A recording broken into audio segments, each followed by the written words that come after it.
네, 안녕하세요.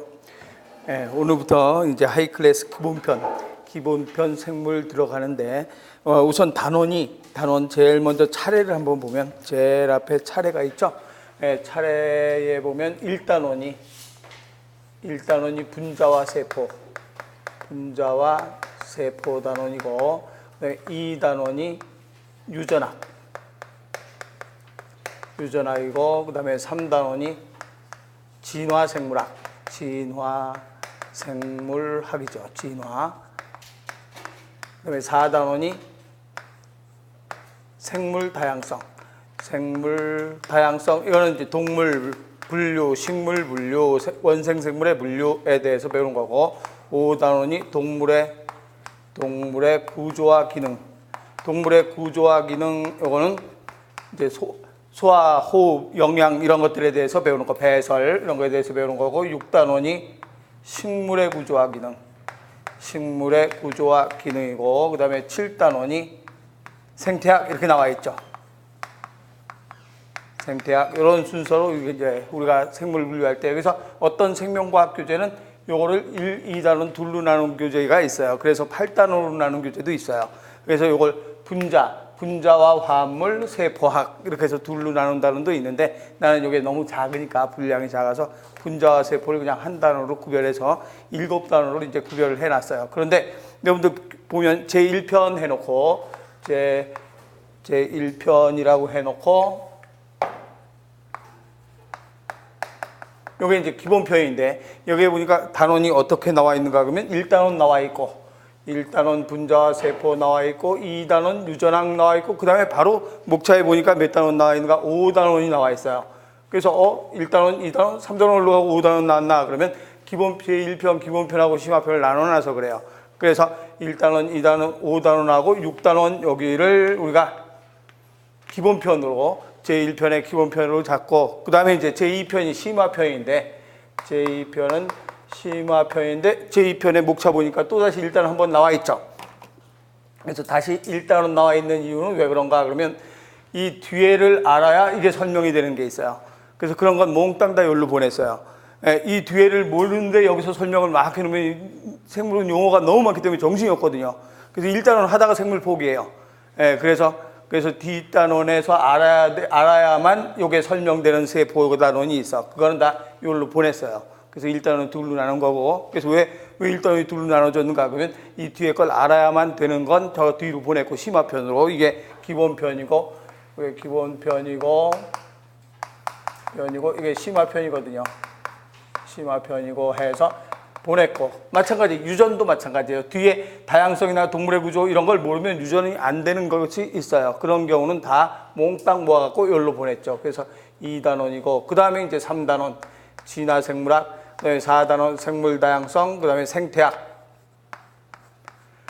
이렇게 해서 단원을 우리가 구별을 해놨어요. 그래서 기본편이고 심화편이고, 그래서 갑자기 1단원, 2단원에서 5단원 왜 이렇게 됐는가 그러면 이건 다 심화편에 가 있고, 이걸 분류를 해놔서 그래요. 그래서 여러분들이 처음 생물 공부하는데 갑자기 이상한 단어가 막 툭툭 튀어나왔을 때 당황하지 않게 하려고 이렇게 나누는 거예요. 기본편과 심화편을 나누는 거고, 이제 일반적으로 우리가 고등학교의 경우에 보면 생명과학 1, 2로 나누거든요. 그래서 약간 살짝은 섞여 있는데 기본편이 생명과학으로는 원단원이에요. 기본편이 생명과학 원단원이고, 식물의 구조와 기능에선 한 단원만, 식물의 구조와 기능에선 29강 요게 원단원이에요. 30강은 2단원이고, 고등학교 생명과학으로 쳤을 때, 그래서 고등학교 생명과학으로 쳤을 때 노란 게 해놓은 게 원단원이고, 생명과학 원이고, 나머지들 이거는 전부 다 생명과학, 이것도 원이네요. 요까지 원. 그래서 요게 고등학교로 치면 생명과학 1이고, 나머지는 생명과학 2에 들어가는 거예요. 요거 나머지 요건 생명과학 2에 들어가는 것, 생명과학 2에 들어가는 거. 왜 내가 이 얘기를 해주냐면, 강원도하고 울산이 여태까지 계속 생명과학 1에서 문제가 출제가 됐어요. 강원, 울산. 생명과학 1에서 문제가 출제가 됐는데, 그것도 살짝 수능형으로 출제가 됐어요. 그런데 올해도 강원시청 들어가 보니까 생명과학 원 부분에서 내겠다라고 되어 있다고 내가 수험생한테 들었어요.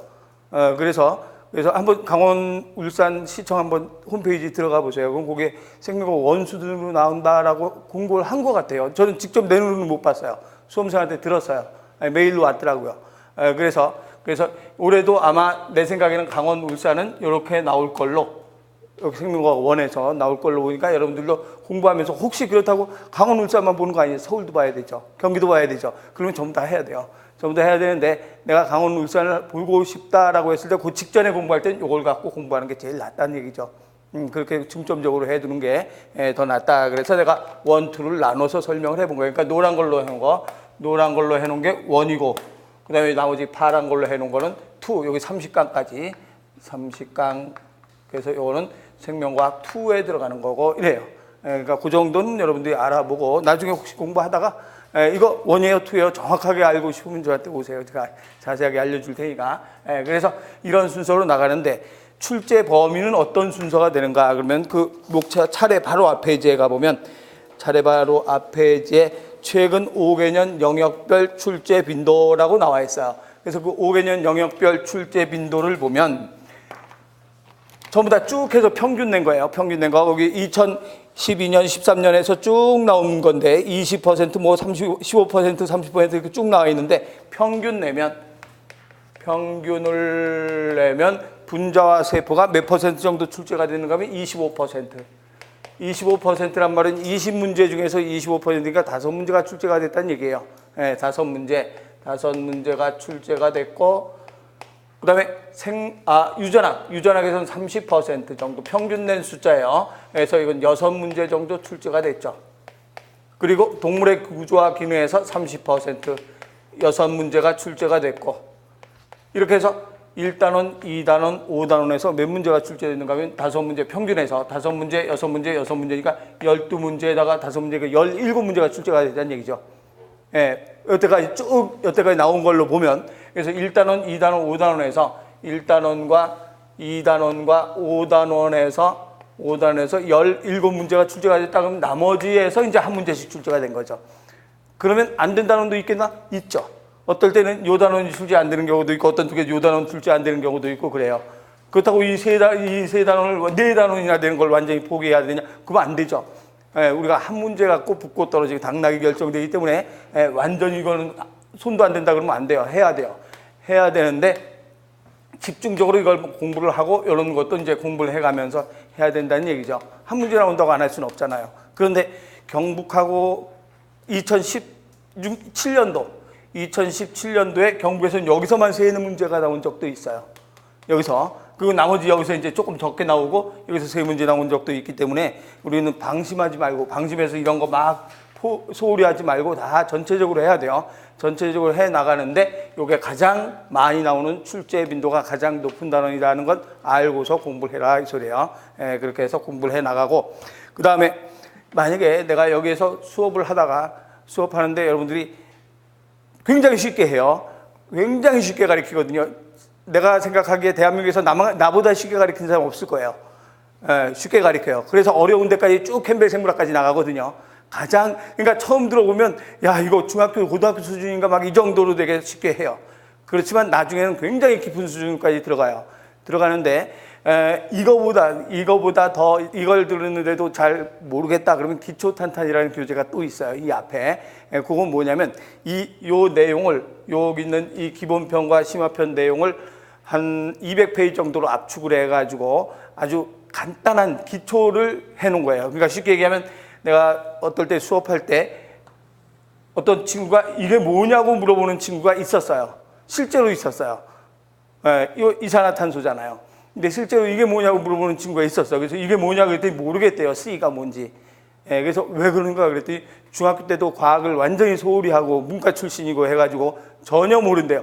난 그럴 줄 몰랐거든요. 근데 그런 친구가 마이스터디고에서 한 친구가 직접 수업 실강으로 들어와서 했는데 그런 친구가 있어요. 그래서 내가 기초탄탄을 만들어야 되겠구나. 그래서 만든 게 기초탄탄 교재예요. 그래서 C는 탄소, O는 산소, 이것까지 써 있는 교재예요. 그렇게 해서 만약에 이 지금 이 수업도 약간 어렵다, 뭔지 잘 모르겠다 그랬을 때는 기초탄산을 한번 듣고서 오면 훨씬 더 편해요. 그러니까 순서는 이 순서로 쭉 돼 있으니까 그냥 쭉 뒤지는 게 아니고 처음부터 쭉 봐가면서 공부를 하면 돼요. 이렇게 해서 이 내 수업이 조금 어렵진 않을 텐데 어렵다 생각하면 그 기초탄산을 듣고 오는 게 좋겠고, 병행해도 돼요. 그거 듣고 와서 해도 되고 같이 들어가면서 병행해도 상관없어요. 순서가 똑같으니까. 그래서 기초탄산도 기본편, 심화편 요 순서로 쭉 순서가 돼 있어요. 그러니까 그렇게 해서 공부해 오도록 하고, 그 다음에 우리가 이 수업 끝나고 나면 내가 프린트물이 나가거든요. 가로 넣기 OX 문제가 나가요. 그걸 숙제를 꼬박꼬박 해가지고 오면 요것도 이제 오늘 수업한 거 가로 넣기 OX 문제 프린트물로 계속 주고, 동영상으로 듣는 분들은 옆에 다운 받게 돼 있어요. 그래서 옆에 다운 받아가지고 그날 공부한 거 그날 반드시 풀어보고, 우리 이제 같이 실강으로 공부하는 선생님들은 나한테 그 다음날 와서 모르는 문제 있으면 물어보고, 거기 프린트해서 이상한 거나 이런 거 있으면 물어보고 해가면서 공부를 하면 돼요. 근데 꼬박꼬박 풀어야 돼요. 이거 쌓아놓으면 책이 이 정도 된 거 한 권데요. 엄청나게 많아요. 나중에 가로넣기 못 메꿔요. 그거 메꾸는데 일이에요, 일. 근데 그날 배운 대로 하면 일이 아니에요. 그냥 복습이 되는 거예요. 그래서 예습해오라 소리는 안 해요, 제가. 왜 그런가 그러면 어떤 게 중요한지 어떤 게 모르는지 예습을 해올 필요는 없어요. 그냥 복습 위주로 하세요. 복습 위주로 해서 그날 배운 거 완전히 탄탄하게 해놓으면 돼요. 그래서 내일 뭐 배울 거니까 내일 거 이렇게 예습하자, 그런 거 안 해도 돼요. 그럼 시간이 너무 많이 걸려요. 복습해서 빨리빨리 외우는 게 낫거든요. 그래서 그거는 내가 나가는 프린트물 가지고 복습을 하세요. 그렇게 하면 충분히 이제 쭉 끝나게 되면 충분히 여러분들이 아마 내용도 외우게 되고 다 문제도 풀 수 있게 되는데, 뒤에 배우다 보면 앞에 까먹고, 앞에 보다 보면 뒤에 까먹고, 계속 우리 공부하다 보면 그렇잖아요. 뒷부분 이 정도 공부하다 보면 여기서 무슨 말인지 다 까먹고, 다 잊어먹고, 또 다시 한번 여기 가려고 하면 여기서 또 잊어먹고 막, 그러니까 너무 막 잊어먹더라도 이 프린트물 나가는 거에서 쓰지 말고 그냥 눈으로, 바로 밑에 해답이 있거든요, 프린트물에. 그러니까 눈으로 가로 넣기에 쭉 메꾸고 한 달 정도나 보름 정도 있다 다시 한번 복습을 이렇게 해보고 해서 계속 반복하는 방법밖에 없어요. 그냥 한번 듣고 다 외웠다 그러면 큰일 나요. 수명이 너무 짧아요. 너무 머리가 좋은 사람은 수명이 짧거든요. 몇 년 못 살아요. 근데 잊어먹고 계속하고 잊어버리고 계속하고 그래야 돼요. 근데 잊어먹었다고 비관할 필요 없어요. 정상이에요, 정상. 정상이니까 단어 10개 외우면 3개는 기억하지만 7개는 한 열흘 후에 잊어먹는 게 정상이에요. 그걸 안 잊어버리면 사람이 미쳐요. 너무 과부하가 돼가지고. 그러니까 프린트물 나가는 거는 직접 거기다 쓰지 말고 그냥 쭉 읽어보고 답 쓰고, OX 문제, O 동그라미 답 보고서 맞구나 틀리구나 이렇게 해서 계속 여러 번 반복을 하면 내용은 다 외울 수 있어요. 거기다가 문제 푸는 요령만 이제 더 첨가하면 여러분들이 충분히 점수를 얻을 수가 있어요. 그래서 이 정도로 내가 이제, 그리고 이 강의가 60강 정도 나와요. 정확하게는 65강 정도 나왔어요, 작년에 65강 정도 나왔는데 올해도 최대한 65강에서 하려고 생각을 하고 있어요. 너무 많아지면 또 너무 힘들고, 우리가 그래서 60강으로 나가니까 60강에서 65강이니까 굉장히 여러분들도 일주일에 2번씩 나와야 돼요. 그래서 월목 나와서 4시간씩 하면 일주일에 8시간이잖아요. 8주면 8, 8이 64, 딱 64강 나오거든요. 그래서 일주일에 하루에 월요일 날 4시간, 목요일 날 4시간 이렇게 하면 8시간이거든요. 8시간인데 2달이니까 8주잖아요. 그럼 8주 하면 8시간 곱하기 8 하면 8, 8이 64. 1시간 모자르죠. 그럼 맨 마지막 날 6시간이나 이렇게 5시간이나 6시간 하고, 이렇게 해서 그게 요거 64강이에요. 기본편. 그리고 심화편 64강. 그래서 요거 2달 나가고 요거 2달 나가고 이런 식으로 나가요. 그래서 전체적으로는 130강 정도 되는 거죠. 이 책 한 권이. 그래서 그 정도로 해서 나가는데, 실제로 뭐 한 30강으로 끝낼 수도 있어요. 근데 내가 여러분들 수업 나한테 들어보면 알지만 굉장히 꼼꼼하거든요. 한 글자도 안 빼고 나가요. 그렇게 나가기 때문에 진도가, 강수가 좀 많으니까 여러분들이 부지런히 따라오게 되면 돼요.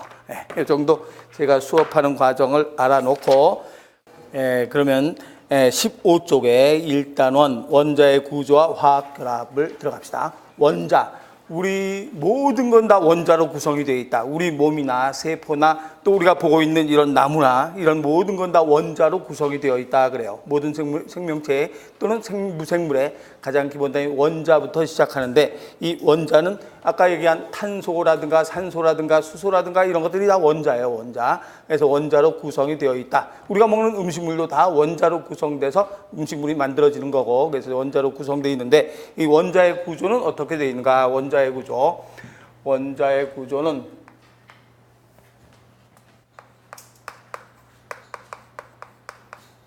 원자는 가운데 핵이 있죠. 그래서 가운데 핵이 있는데 요 가운데 있는 핵을 우리는 원자 핵이라고 해요. 원자 핵 있고 그 주위를 뭐가 돌고 있는가 그러면 전자가 돌고 있죠. 근데 원자 핵에는 뭘 가지고 있는가 그러면 원자 핵에는 이런 모양의 양성자를 가지고 있어요. 플러스 전기를 띠고 있는 양성자가 있고 전기를 띠지 않는 중성자가 있어요. 그래서 전기를 띠지 않고 있는 중성자가 있고, 그래서 중성자는 전기를 띠지 않고 있죠. 중성자. 그래서 양성자와 중성자를 가지고 있는 원자 핵이 있어요. 그 주변을 누가 돌고 있는가 그러면 그 주변을 전자가 돌고 있죠.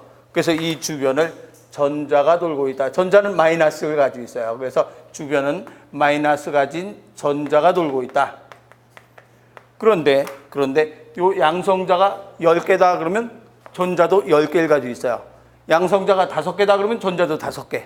모든 원자는 그래요. 예외가 없어요. 모든 원자는 양성자가 5개면 이것도 5개, 이거 10개면 이것도 10개. 그래서 양성자의 수와 전자의 수는 항상 같아요. 원자들은. 그런데 중성자는 전기 안 가지고 있죠. 그럼 플러스 10개다, 마이너스 10개다, 그러면 원자는 무슨 성으로 되는가? 플러스 마이너스 제로, 중성이죠. 그래서 원자는 전기적으로 무슨 성을 나타내는가? 중성을 나타낸다. 라고 얘기를 하죠. 그러면 전기적으로 그러니까 양성자도 없고 전자도 없으니까 전기적으로 중성을 나타낸다. 이렇게 얘기해요. 그래서 양성자 수와 전자 수가 같기 때문에. 그런데 원자가 한두 개겠어요? 엄청나게 많겠어요? 엄청나게 많은 거죠. 그래서 우리 몸을 구성하는 원자도 엄청나게 많은 원자가 구성되어 있어요. 탄소, 수소, 산소, 질소, 구리, 마그네슘, 철 이런 모든 게 다 구성이 되어 있거든요. 그럼 그 많은 100종 이상에 달하는 모든 원자들을 어떻게 표시해 놓는가 그러면 요거의 숫자가 다 달라요. 철 양성자 수 다르고 구리 양성자 수 다르고 탄소도 다르고 수소도 다르고 다 달라요. 이거의 수가 양성자 수가 같은 원자는 없어요. 모든 100가지 이상의 모든 원자들이 양성자 수가 다 제각기 달라요. 그래서 양성자 수를 가지고 번호를 붙여주는 거예요. 그러니까 우리 학교 다닐 때도 반에 가면 1번, 2번, 3번, 4번에서 30명인 반이면 1번부터 30번까지 있잖아요. 그래서 5번 그러면 누구 손들잖아요. 10번 손들어 그러면 누가 손들잖아요. 금방 자기 번호를 가지고 있으면 우리가 몇 번은 누구다 이런 거 알 수 있거든요. 그래서 양성자 수가 원자마다 다 다르기 때문에 이걸로 원자 번호를 나타내는 거예요. 그래서 원자의 번호는 뭘 나타내는가? 양성자 수로 나타내요. 양성자 수로 원자 번호를 나타낸다. 그러면 양성자 수로 나타낸다는 소리는 누구 수로 나타내는 거하고 똑같은가? 그렇죠. 전자 수로 나타내는 거하고 똑같겠죠. 왜냐하면 예개수와 예개수가 똑같으니까. 그래서 양성자 수 또는 뭐의 수로 나타내는가? 전자 수로 해서 원자 번호를 표시를 해요. 그래서 양성자 5개 있으면 원자번호 5번이에요. 이게 10개 있으면 원자번호 10번이고, 이게 20개 있다면 원자번호 20번이고 해서 원자번호는 양성자 수를 가지고 원자번호를 나타낸다. 그러면 원자 핵에 이 원자가 무게가 있을 거 아니에요. 그래서 이 원자의 무게를 우리는 뭐라고 하는가? 원자의 무게를 원자량 또는 무슨 수라고도 얘기하는가? 질량수라고도 얘기해요. 이것을 우리는 원자의 질량이라고 해서 원자량이라고 하는데, 뭘 갖고 질량수를 표시하는가 그러면 바로 양성자수와 중성자수로 질량수를 표시해요. 양성자수 플러스 중성자수 수를 질량수로 나타낸다. 그럼 양성자수와 중성자수를 질량수로 나타내면 전자수는 어떻게 되는가? 그럼 전자는 너무 가벼워서 무시하는 거예요. 너무 가벼워서 전자는 무시하고 요거하고 요거의 무게로만 측정을 해요. 뭐나 마찬가지인가? 우리가 몸무게를 재려고 저울에 올라갔어요. 저울에 올라가서 몸무게를 딱 재고 있는데 파리 한 마리가 돌아다니고 여기 한 마리 앉았어요. 그때 무게가 쿵 내려가는 거 아니죠? 예, 파리가 앉거나 날아가거나 무게는 아무 상관이 없잖아요. 파리예요, 파리. 예, 그래서 돌아다녀요. 고정되어 있는 것도 아니에요. 고정되어 있지 않고 뱅뱅 원자핵 주위를 계속 빙빙빙빙 돌면서 돌아다니기 때문에 무게가 전혀 안 나. 팔이 10마리 앉아도 무게 안 나가거든요. 그래서 이거는 무게를 무시한다 그래요. 그래서 원자의 질량은 뭐하고 뭐만 갖고 따지는가? 핵의 질량 양성자수 플러스 중성자수로 뭘 따지는가? 원자량을 따진다. 전자는 무시해도 되기 때문이다. 이렇게 얘기하는 거죠. 그래서 그 내용을 한번 쭉 읽어보고 갑시다. 제일 먼저 1번에 원자에서 동그라미 1번 원자핵이라고 돼 있죠. 원자핵. 그래서 원자핵은 플러스 전하를 띤 양성자와 전하를 띠지 않는 중성자. 원자핵은 플러스 전하를 띈 양성자와 전하를 띠지 않는 중성자. 그걸 원자핵이라고 한다라고 하고 2번에 전자는 원자핵 주위를 돌고 있으며 마이너스 전하. 원자핵 주위를 돌고 있으며 마이너스 전하. 그것을 전자라고 한다. 그리고 3번에 원자핵이 띠는 플러스 전하의 양과 전자들이는 마이너스 전하의 양이 같기 때문에 원자는 전기적으로 무슨 성이다? 중성. 원자는 전기적으로 중성이다. 왜 그런가? 그러면 뭐하고 뭐가 같으니까 양성자와 전자수가 같기 때문에 중성이다라고 얘기하죠. 중성자는 그대로 중성이기 때문에. 그래서 그 네모 안에 원자 번호는 뭘로 표시하는가? 양성자수 이꼴 전자수로 표시한다. 원자 번호는 양성자수 이꼴 전자수를 원자 번호로 표시한다라고 얘기하고, 밑에 내려가서 2번의 원자의 크기의 질량에서 동그라미 2번. 이번에 질량수를 다른 말로 무슨 양이라고 하는가? 원자량이라고 해서 양성자수 플러스 중성자수를 우리는 무슨 수라고 하는가? 질량수라고 한다. 이렇게 얘기하죠. 지금 설명했던 걸 표시해 놓은 거예요. 그렇다면 다음 페이지로 넘어가서 원자의 표시 방법은 어떻게 표시하는가 그랬어요. 그럼 원자의 표시 방법에 예를 들어서 C가 있다. C가 있다. 그러고서 여기에 6이고 여기 얼마라고 되어 있는가? 12라고 나와 있어요. 그럼 C, 6, 12 이렇게 나와 있을 때 우리가 이렇게 표시된 걸 어떤 걸 표시하는가 해서 문제가 출제가 돼요. 그래서 6은 무엇을 나타낸다, 뭐 12는 뭐를 나타낸다, 이런 식으로 문제가 선택지로 해서 쭉 해서 출제가 되기 때문에 이거 볼 줄 알아야 돼요. 그래서 6이란 말은 뭐가 6이란 소린가? 그러면 6은 바로 요 숫자는 뭐의 숫자를 나타내는 건가? 그러면 바로 원자 번호를 표시한 거예요. 그 원자 번호니까 뭐의 수를 표시한 건가? 양성자수. 이걸 무슨 수가 되는가? 전자수. 그래서 요 6이 원자 번호예요. 자기의 고유의 번호죠. 원자 번호. 그럼 원자 번호니까 무슨 수나 마찬가지인가? 양성자수. 원자 번호 이걸 양성자수. 이걸 전자수. 이것을 원자 번호라고 표시를 해요. 그래서 이렇게 써놓고 양성자 몇 개인 원소인가 이렇게 문제가 나온단 말이에요. 그럼 C 써놓고 6, 12 이건 써줘요. 써주니까 문제에서 이것까지 외울 수는 없어요. 100개 이상 되는 거 어떻게 다 외우겠어요. 그건 외우는 거 아니에요. 써줘요. 써주고 양성자수 몇 개냐, 전자수 몇 개냐, 중성자수 몇 개냐 이런 식으로 문제가 나오죠. 그럼 이걸 보면 양성자수 몇 개인지 알 수 6개죠. 그러면 이 12는 뭘 얘기하는가? 그러면 요 12는 요 숫자는 바로 요걸 얘기하는 거예요. 질량수.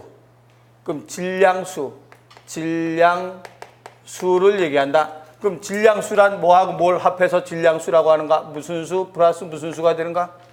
양성자수 플러스 중성자수. 양성자수 플러스 중성자수가 바로 질량수를 얘기하는 거죠. 그러면 이제 여러분들이 금방 찾을 수 있죠. 6, 12, C에 6, 12 이렇게 써놓고 양성자수 몇 개냐 그러면 몇 개? 6개. 전자수 몇 개냐 그러면 6개. 그럼 중성자수 몇 개인가? 그렇죠. 12에서 6배니까 6개가 되네요. 그래서 양성자수도 6개, 중성자수도 6개, 양성자수 6개, 전자수도 6개, 중성자수도 6개, 12 빼기 6. 이렇게 되죠. 여기서 질량수에서 양성자수 빼면 중성자수가 나오잖아요.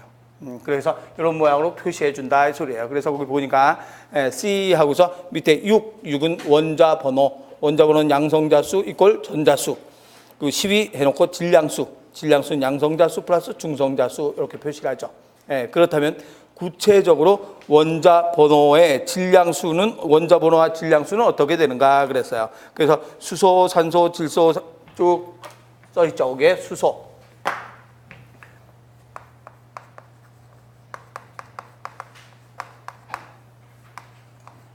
질량수 원자번호로만 써놓고 그러면 수소가 있고 수소,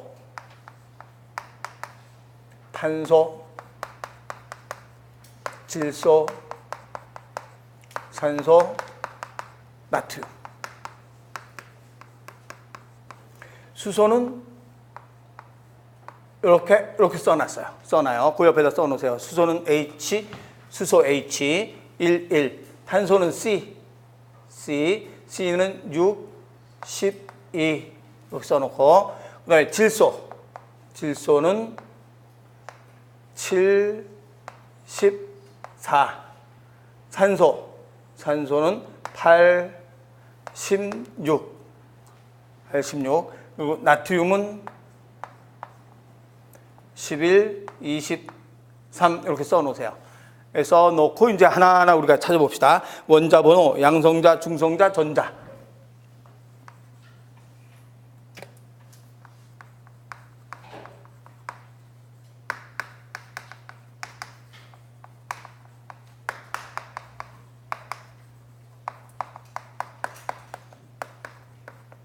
질량수. 이걸 우리가 이제 다 찾을 수 있으면 돼요.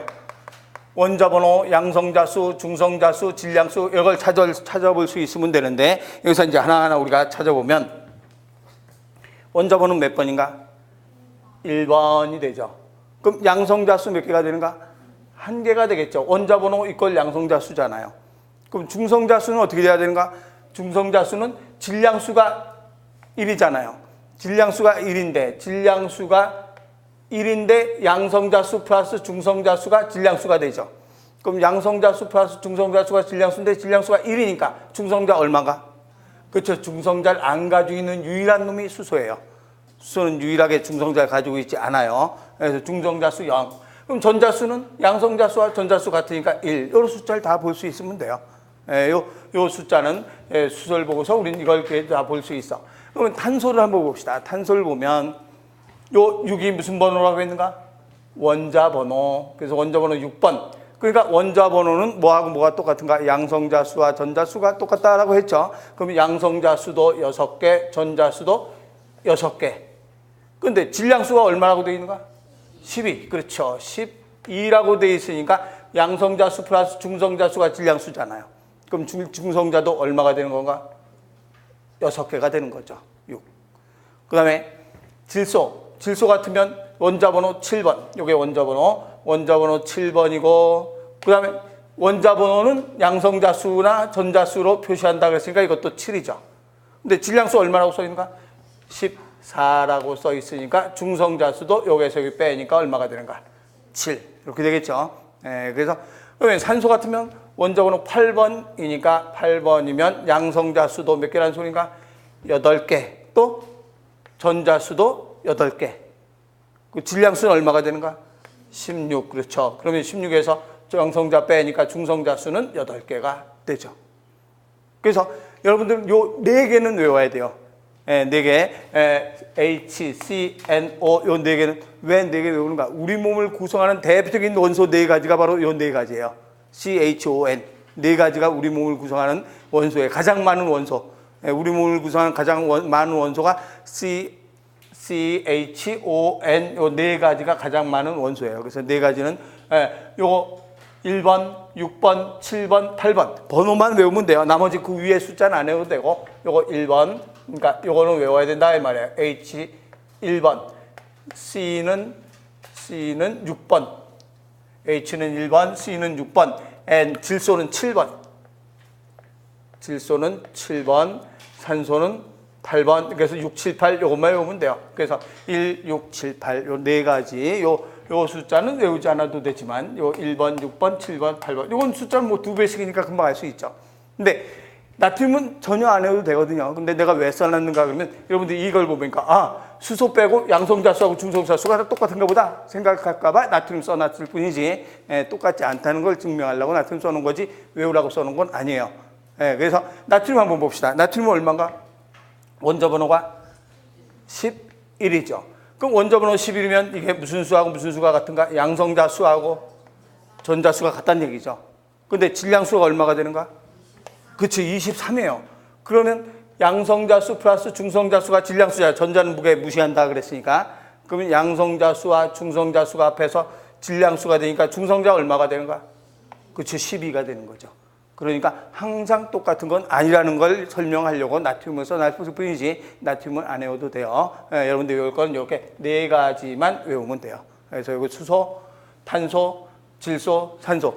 오늘 지나면 저절로 외워질 거예요. 내가 계속 얘기하니까. 계속 얘기하니까 오늘 지나면 그냥 저절로 안 외우려고 해도 외워져요. 그래서 요 원자번호 계산, 보는 방법, 그렇게 봐서 원자번호 표시를 하고. 그 다음에 5번으로 가서 동위원소. 동위원소는 뭘 얘기하는가? 그러면 동위원소.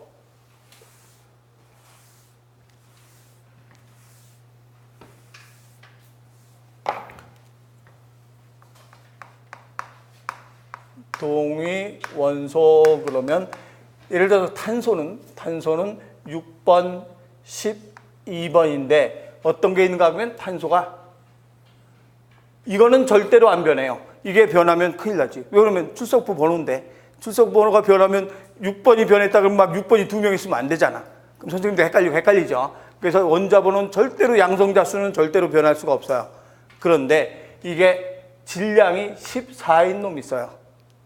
같은 탄소인데 원자번호 똑같은데 질량수가 다른 거죠. 그러면 이건 어떻게 된 건가? 그러면 이걸 따지면 양성자수는 몇 개가 되는가? 양성자수는 6개. 6개가 되죠. 그리고 전자수는 뭐 계산할 것 같고 양성자하고 똑같으니까 중성자수 몇 개가 되는가? 6개. 그래서 질량수가 12가 됐죠. 그런데 이 원소는 어떻게 되는가? 양성자수가 6개. 그런데 중성자수가 몇 개가 되는가? 8개가 돼요. 그래서 질량수가 14가 되죠. 그럼 원래 중성자수가 몇 개였었는데? 6개였었는데 핵 안에 중성자가 8개나 들어있는 거예요. 그러니까 몇 개가 튀어나가고 싶어 하는가? 2개가 계속 튀어나가고 싶어 해요. 그래서 붕괴가 일어나요. 방사능 붕괴가 일어나는데 이것을 우리는 뭐라고 하는가? 양성자수는 똑같지만 중성자수가 달라서 질량수가 달라지는 것. 이것을 동위원소라고 해요. 그러니까 동위원소는 무슨 수는 같지만 양성자수는 같지만 뭐의 수가 다른가? 중성자수가 달라지기 때문에 질량수가 달라지는 것. 그래서 양성자수는 같지만 중성자수가 다르기 때문에 질량수가 달라지는 것을 우리는 무슨 원소라고 하는가? 동위원소라고 얘기한다. 동위원소. 그래서 동위원소는 이런 거 표시하는데 그러면 이 동위원소 우리가 이제 생물 끝날 때까지만 아주 자주 써요. 동위원소를. 왜 동위원소를 자주 쓰는가 하면 추적하는데 유리하기 때문에 그래요. 예를 들면 이건 이제 나중에 공부할 거니까 외울 필요는 없어요. 포도당은 탄소, 수소, 산소로 되어 있거든요. 6개, 12개, 6개로 되어 있는 게 포도당이에요. 근데 이 포도당이 분해되면서 뭐가 나오는 건가? 에너지가 나오는 거죠. 포도당이 분해되면서 에너지가 나와서 우리가 일도 하고 공부도 하고 그러는 거예요. 그러니까 우리가 손가락 움직이는데도 요 피 속에서도 여기서 요 세포 속에서도 뭐가 분해되고 있는가? 지금 포도당이 계속 분해되고 있는 중이에요. 포도당이 분해되고 있으니까 막 에너지가 나오니까 내가 손 까닥까닥 하지.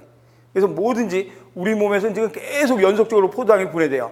그래서 혈액 속에 포도당의 양은 항상 일정하게 유지가 돼 있어야 돼요. 그걸 우리는 뭐라고 하는가? 혈액 속에 포도당의 양이다 해서 혈당량이라고 하죠. 그래서 혈당량이 항상 일정하게 유지가 돼야 바로 어떤 순간에도 에너지가 나와야 돼요. 여러분들이 눈 떴다 감았다 하는 눈꺼풀에서도 뭐가 분해되고 있는가? 포도당이 분해되고 있는 거예요. 그래서 에너지가 나오는 거예요. 그런데 이 포도당이 어디서 가장 많이 분해되는가? 어디서 분해가 잘 안 되는가? 이걸 알아보기 위해서 여기다가 무슨 원소를 집어넣는가? 붕괴되는 이런 동위원소 같은 걸 집어넣는 거예요. 동위원소를 사용하는 거죠. 여기다 동위원소를 사용하면 요놈이 붕괴되려고 방사선 붕괴가 일어나면서 거기서 방사능이 방출되거든요. 그럼 방사능이 방출되면 우리가 검사를 하면 금방 알 수 있어요. 그 검사를 해서 어디에서 방사능이 많이 방출되는가 그 검사를 하는 게 바로 무슨 촬영이라고 하는가 그러면 PET 촬영법이라고 얘기하죠. 그럼 PET 촬영법을 해놓으면 이걸 가지고 포장을 주입을 해요. 혈액 속에다가. 포장을 주입하면 이게 어느 부분에서 더 많이 분해되고 어느 부분에서 분해가 잘 안 돼. 그럼 예를 들어서 가장 많이 분해되는 거 어디가? 심장이 가장 많이 분해되게 되거든요. 심장에선 1분에 72번 정도 막 계속 뛰니까 0.8초에 한 번씩 심장이 뛰어야 되거든요. 그럼 0.8초에 한 번씩 심장이 뛰려면 심장에서 에너지가 굉장히 많이 나와야 돼요. 그럼 거기서 포장이 굉장히 많이 분해돼야 되거든요.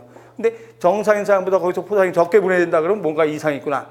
그걸 알 수 있죠. 근데 어떻게 적게 분해되는가 하는가? 이 단층 촬영 실험을 하면 요 동위원소가 적게 추출되거든요.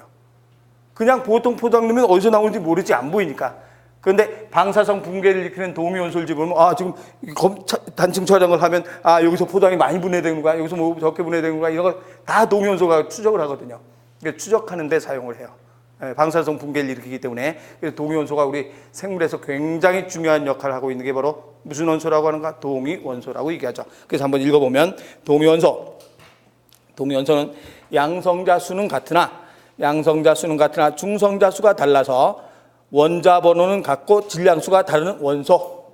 그걸 동위원소라고 한다. 그래서 동위원소는 양성자 수는 같지만 중성자 수가 달라서 질량수가 달라진 원소. 이것을 우리는 동위원소라고 한다 하고 두 번째 줄에 동위원소 중에서 방사능을 띤 방사성 동위원소는 불안정해서 방사성 붕괴 그리고 그 옆에 붕괴가 일어나면서 방사성이 방출. 거기까지만 해놓으면 돼요. 그 밑에 뭐 C, 곤 숫자 아직 외우지 않아도 돼요. 나중에 이제 알긴 알아야 되는데 나중에 공부하다 보면 C하고 P는 인이고 S는 황인데 그게 엄청나게 많이 나오기 때문에 안 외우려고 해도 저절로 외워져요. 그러니까 지금 구태여 외우긴 외워야 되는 것들이에요. C는 14짜리 그리고 E는 워낙 중요해서 32짜리, S 35짜리가 동위원소구나 그거 알아야 되는데 지금은 외울 필요 없어요. 나중에 심화편 들어가서 유전하면서 저절로 외워지니까 그때 외워요. 그래서 그냥 이런 게 동위원소다 정도만 알면 돼요. 그러면 동위원소 다시 한번 정리하면 뭐는 같고 양성자 수는 같고 뭐가 다른가? 중성자 수가 다르다. 그래서 무슨 수가 달라진 건가? 질량수가 달라진 것. 이것을 동위원소라고 한다. 이렇게 하면 되죠. 그 다음에 이제 넘어가서 2번에 이온으로 들어갑시다.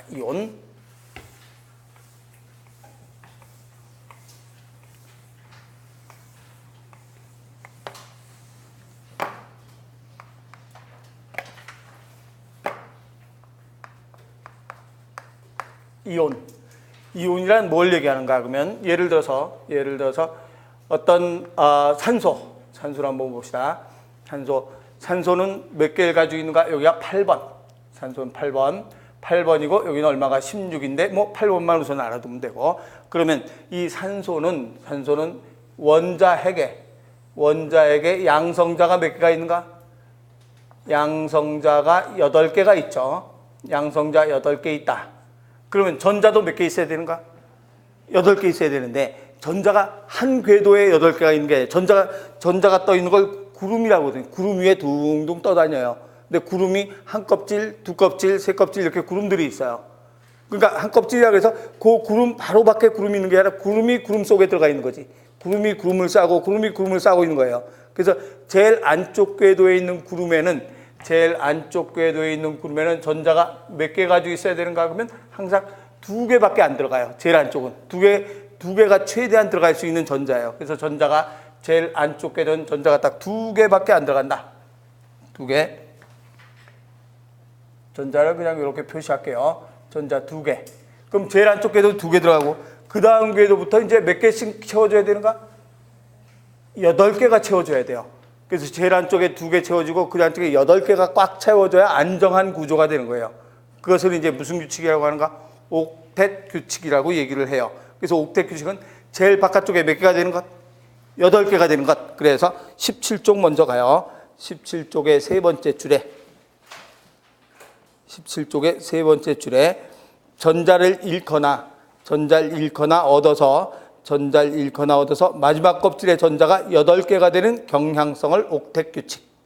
전자를 잃거나 얻어서 마지막 껍질의 전자가 8개가 되는 경향성을 우리는 무슨 규칙인가? 옥텟 규칙이라고 한다.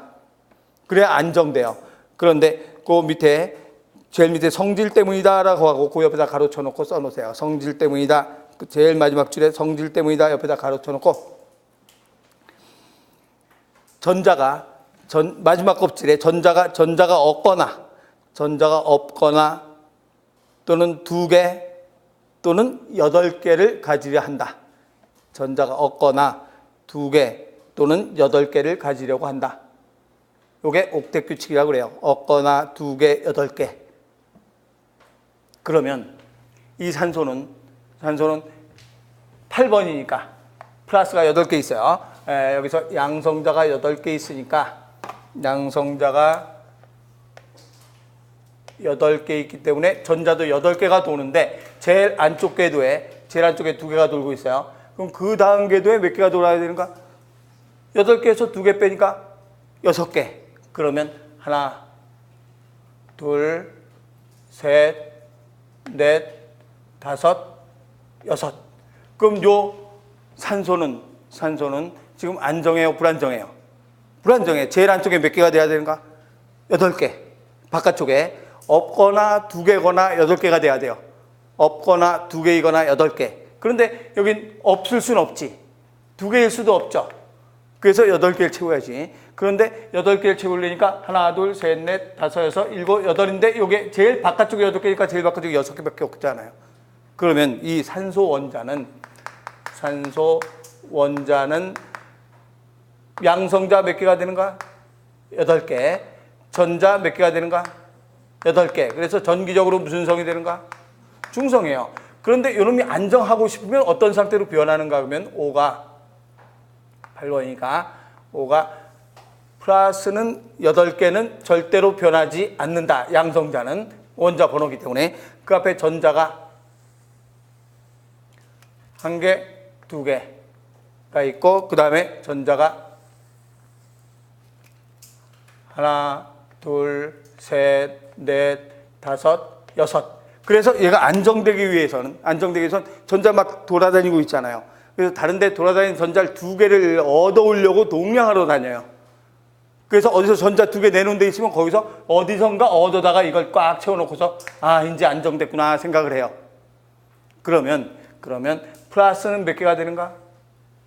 절대로 변하지 않아요. 근데 마이너스가 몇 개가 되는가?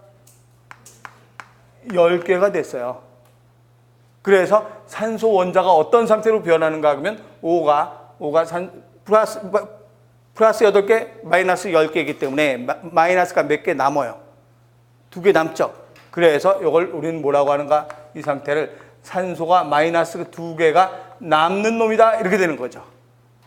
마이너스 2개가 남아. 그래서 이거는 원자라고 이제 안 해요. 그럼 뭐라고 하는가? 산소 이온이라고 해요. 이온. 산소 이온인데 이와 같은 이온은 무슨 이온이라고 하는가? 마이너스를 2개를 얻어왔잖아요. 그래서 자기가 마이너스 전기를 가지고 있게 되는 거죠. 원래 원자는 전기적으로 무슨 성인데?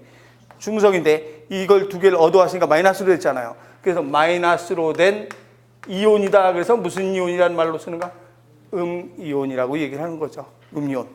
그래서 전자를 얻었기 때문에 이온으로 변한 거예요. 음이온. 그래서 요거는 원자고 정기적으로 중성이다. 요거는 뭐가 되는가? 이온이라고 얘기하는 거죠. 이온. 그래서 전자를 2개를 얻어왔기 때문에 2개 얻어온 이온이다. 이온이다. 이런 말로 쓰는 거예요. 그렇다면 이온은 정기적으로 중성이 아니겠죠. 마이너스를 가질 수도 있고 또 플러스 가질 수도 있을까요? 없을까요? 있어요. 전자를 얻어야 돼요? 내놔야 돼요? 전자 하나 내놓으면 내 몸에 플러스가 하나 남잖아. 그럼 양이온이 되는 거죠. 그래서 전자를 얻어오면 마이너스를 얻었으니까 나는 무슨 이온이 되는가? 음이온. 전자를 버리면 마이너스를 버렸으니까 플러스가 남기 때문에 양이온이라고 해요. 그래서 얻으면 음이온, 버리면 양이온. 그러면 전자수가 달라질 수도 있네. 그러면 우리가 아까 원자 번호는 무슨 수라고 했어요? 양성자 수하고 똑같고 이걸 무슨 수라고 했는가? 전자수라고 했잖아요. 그럼 그 전자수는 이온의 전자수를 따지는 게 아니에요. 얻어온 놈 따지는 게 아니라 누구의 전자수를 따지는가? 중성 원자의 전자수만 따지는 거야. 그래서 이쪽에 와서 전자수의 몇 페이지냐면 16쪽 제일 위에 요 표시 있죠. 6번 표시. 16쪽의 제일 위에 6번 표시에 보니까 뭐라고 되니까 원자번호 이꼴 양성자수 이꼴 뭐라고 써 있어요, 그 밑에. 그렇죠. 중성 원자의 전자수라고 돼 있지. 중성 원자의 전자수란 말로 써 있잖아요. 그럼 이건 이온의 전자수를 따지는 거 아니라 이 말이에요. 중성 원자의 전자수를 따지는 거지 이온의 전자수를 따지진 않아요. 중성 원자. 그러면 양성자수와 중성 원자의 전자수가 같다 이렇게 얘기하는 거죠. 그래서 이것을 우리가 이온에서는 전자는 돌아다니기 때문에 전자는 올 수도 있고 내놓을 수도 있기 때문에 이온에서 따지지 않고 중성 원자의 전자수를 따진다 이렇게 되는 거죠. 그래서 이번에 이온에 보면 전자의 이동에 의해서 16쪽 밑에 2번 16쪽 제일 밑에 2번에 이온 전자의 이동에 의해서 원자핵의 전하의 양과 전자 가진 마이너스 전하의 양이 차이가 생겨서 전하를 띠게 된 입자 이것을 이온이라고 해요. 이온이라고 한다. 그래서 2번으로 가서 다음 페이지에 17쪽에 2번에 금속 원자가 전자를 잃어. 전자를 잃는 놈은 일반적으로 금속 원자라고 하는데 그렇게 우리 생물에서 그렇게 중요한 건 아니에요. 참고로 금속 원자가 전자를 잃어서 그 밑에 줄에 양전하를 띠게 된 입자. 양이온은 금속 원자가 전자를 잃었으니까 자기 자신은 양전하를 띠게 된 거고. 그다음에 2번에 음이온은 전자를 얻는 놈을 비금속 원자라고 해요. 그래서 비금속 원자가 전자를 얻어 그 밑에 줄에 음전하를 띠게 된 입자. 비금속 원자가 전자를 얻어서 그 밑에 줄에 음전하를 띠게 된 입자는 음이온이라고 얘기한다. 이렇게 얘기를 하죠. 그러면 한번 이제 우리가 이걸로 한번 따져봅시다.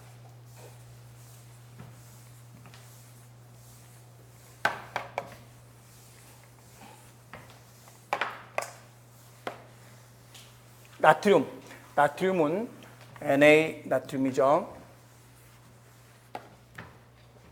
Na 나트륨은 몇 번인가 그러면 이게 11번이에요. 나트륨은 안 해도 괜찮아요. 11번. 그러면 11번이면 양성자 몇 개가 있다는 소리가 11개. 그러면 전자도 몇 개 있어야 되는가? 11개 있어야 되겠죠. 그럼 안쪽에 몇 개 있는가? 그렇죠. 2개. 그 다음부터 계속 몇 개가 돼야 되는가? 8개. 그럼 2개면 그 다음 칸에 8개가 채워져야 된다.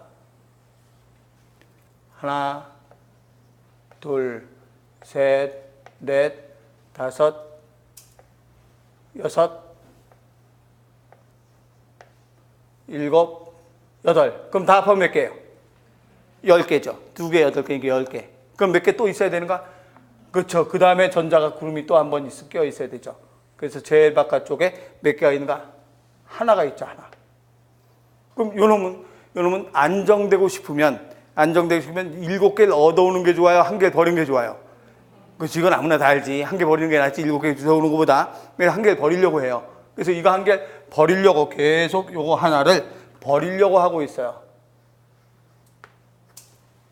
버리려고 하고 있는데 그러면 만약에 1개 버리면 어떻게 되는가? 1개 버렸다 그러면 나트륨이 플러스는 몇 개인데?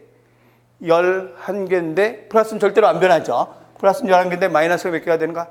10개가 되기 때문에 1개를 버리고 나면 나트륨이 뭐가 되는가? 그러면 플러스는 11개인데 마이너스가 1개 버리는 바람에 10개 됐잖아요.